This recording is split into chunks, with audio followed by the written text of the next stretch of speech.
Imagine um penhasco colossal flutuando sobre o deserto mais árido do mundo, o sol castigando a terra rachada e o Mar Morto refletindo um silêncio quase sagrado. No topo dessa montanha, quase 1000 judeus fizeram sua última resistência contra o maior império do mundo. O que realmente aconteceu ali? Heroísmo, martírio ou um segredo enterrado sob as pedras? Masada é mais do que ruínas, é um espelho do espírito humano levado ao limite. Suba essa montanha conosco e descubra o que você faria diante do abismo. Para entender Masada, precisamos conhecer Herodes, o Grande, gênio da construção, tirano paranoico. Governando sob Roma, Herodes construiu Masada como refúgio contra inimigos reais e imaginários, criando um palácio inexpugnável no deserto. Ele ergueu cisternas gigantes, armazéns e palácios luxuosos, transformando o impossível em oásis. Paradoxalmente, Herodes nunca usou Masada como refúgio. Décadas depois, rebeldes judeus, os sicários, tomaram a fortaleza dos romanos. O refúgio de um rei virou o último bastião da rebelião. O palco estava montado para o capítulo mais trágico da guerra.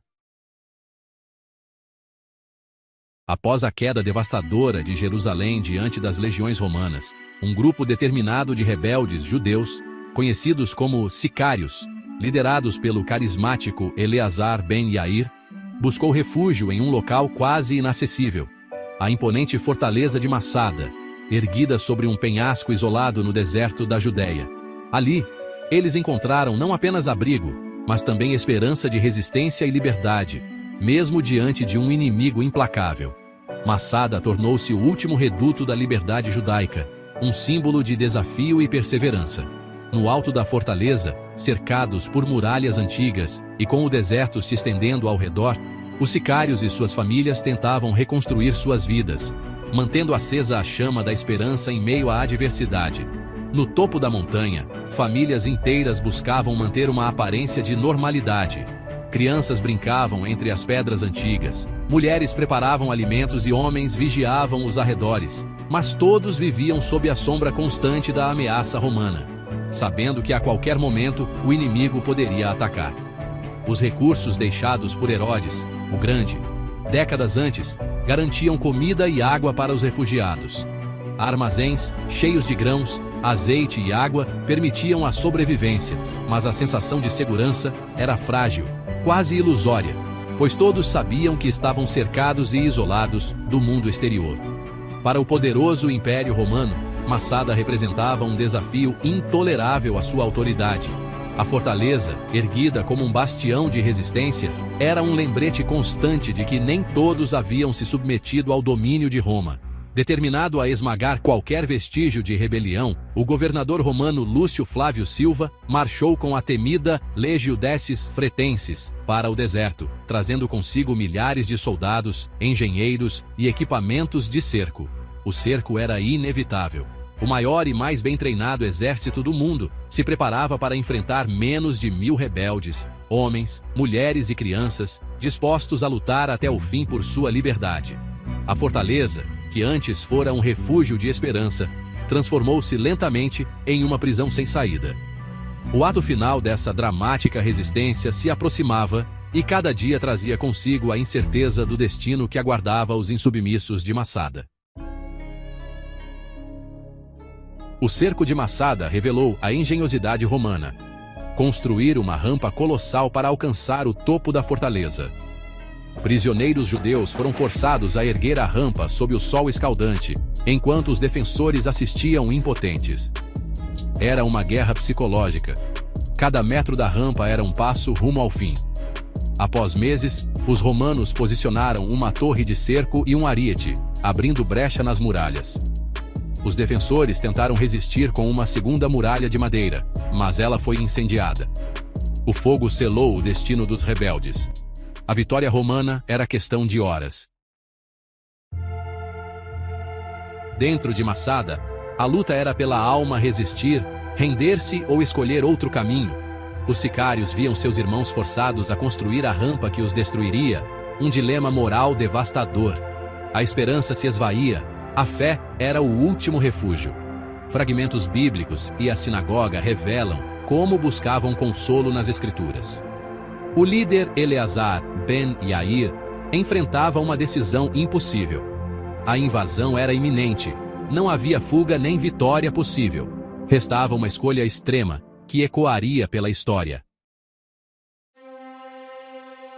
Na noite final, envoltos pela escuridão e pelo silêncio ameaçador do deserto, Eleazar ben Yair reuniu os últimos defensores de Masada. Com a chama trêmula das tochas iluminando rostos marcados pelo medo e pela esperança, Eleazar propôs um ato radical e sem precedentes: morrer livres, e não como escravos sob o jugo romano. Ele sabia que aquela noite seria decisiva, e suas palavras ecoaram como um chamado à coragem e à dignidade diante do fim iminente. Ele evocou a honra ancestral do povo judeu, a fé inabalável em seu Deus e o horror do destino que os aguardava caso fossem capturados pelos romanos. Eleazar lembrou a todos das atrocidades cometidas por Roma contra outros povos conquistados: a escravidão, a humilhação, a destruição de famílias e tradições.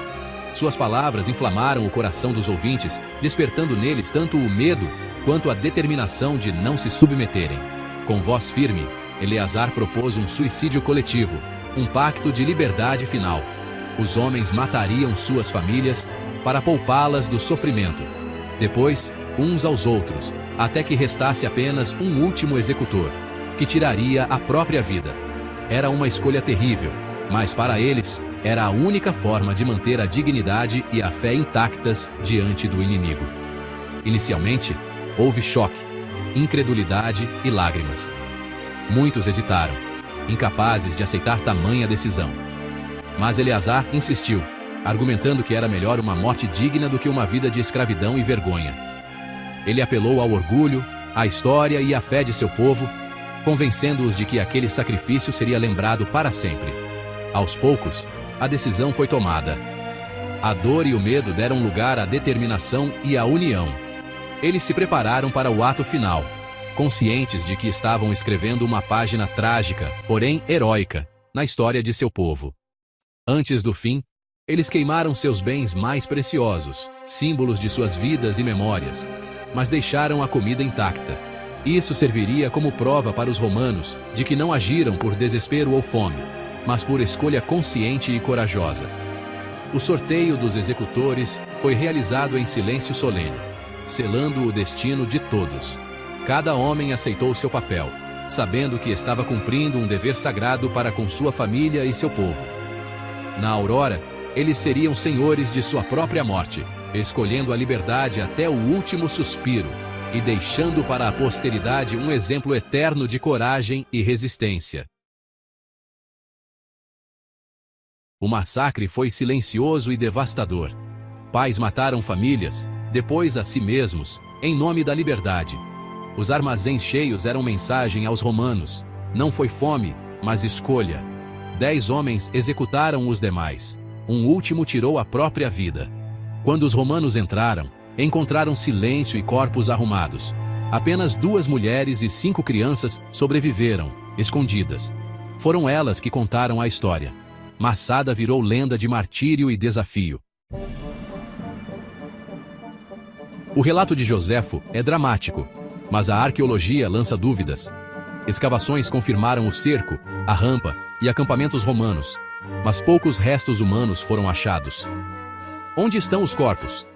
Teriam sido removidos? Ou Joséfo exagerou? Cacos de cerâmica com nomes hebraicos sugerem o sorteio, mas podem ter outros usos. O debate entre mito e fato permanece.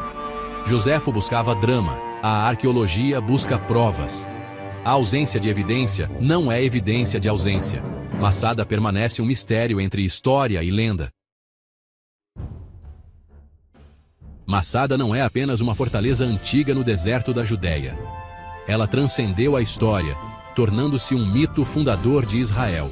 Um símbolo que ecoa através dos séculos. Suas muralhas silenciosas testemunharam um dos episódios mais dramáticos da resistência judaica, e hoje, Masada representa muito mais do que ruínas de pedra sob o céu azul. Após o Holocausto, quando o povo judeu buscava sentido e força para reconstruir sua identidade, Masada foi resgatada como símbolo de resistência. Tornou-se um grito silencioso. É melhor morrer lutando do que viver como escravo. O trauma da perseguição e da perda encontrou em Masada um ponto de referência, um lembrete de coragem diante do impossível. Por décadas, recrutas israelenses subiram ao topo de Masada antes do amanhecer. Ali, sob a luz dourada do sol nascente, juravam solenemente: Masada não cairá novamente. Esse juramento não era apenas uma promessa militar, mas um compromisso profundo com a sobrevivência, a liberdade e a dignidade do povo judeu. No entanto, o mito de Masada é contestado. Celebrar um suicídio coletivo como ideal nacional provoca debates intensos. Alguns veem heroísmo, outros enxergam tragédia. A história de Masada levanta questões difíceis sobre até onde se deve ir em nome da liberdade. O judaísmo, afinal, valoriza a vida acima de tudo. Críticos temem que o mito de Masada alimente sentimentos de isolamento, inflexibilidade e até mesmo uma visão fatalista do destino judaico. Para outros, é uma fonte de inspiração e orgulho, um lembrete do preço da liberdade. Masada desafia cada nova geração a repensar o significado de coragem, sacrifício e liberdade. Jovens que visitam o local sentem o peso da herança cultural e se perguntam: o que significa resistir? O que estamos dispostos a sacrificar por nossos valores? O passado e o presente dialogam sob o sol escaldante do deserto. As pedras antigas de Masada guardam ecos de decisões difíceis, de esperança e de desespero, convidando todos a refletir sobre o que realmente significa ser livre. E para você, que observa essas ruínas e ouve essas histórias, Masada é mito ou fato? Heroísmo ou fanatismo? O que você vê quando olha para esse cenário grandioso e silencioso? O eco de Masada ainda ressoa entre as montanhas, esperando pacientemente pela sua resposta. O que você escolheria?